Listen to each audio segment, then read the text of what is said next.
La cérémonie qui nous réunit aujourd'hui est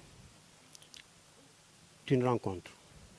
Une rencontre pour réceptionner un matériel agricole et aussi assister à une cérémonie de clôture d'un atelier de formation sur la mécanisation agricole.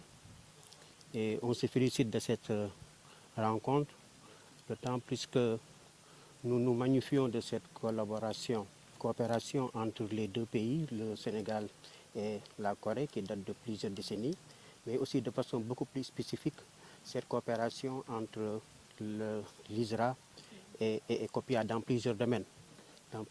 Et pour aujourd'hui, c'est sur la filière riz.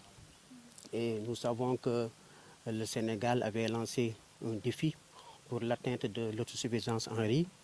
Et sur ce fait, il y a plusieurs points sur lesquels il faudrait qu'on puisse actionner le levier. Quand on dit actionner le levier, c'est pour avoir des semences de très bonne qualité. Et vous le savez que ISRA a pu développer plusieurs variétés de riz et qui sont adaptées aux différentes zones agroécologiques. Cela veut dire quoi? Cela veut dire qu'au niveau du Sénégal, partout où on se trouve au niveau du Sénégal, nous pouvons cultiver le riz en fonction des différentes variétés. Mais aussi, si nous voulons aussi atteindre cette autosuffisance, cette souveraineté, il faudrait qu'on puisse avoir un accompagnement par rapport à la mécanisation, c'est-à-dire augmenter les superficies à emblaver, mais aussi avoir de très bons rendements.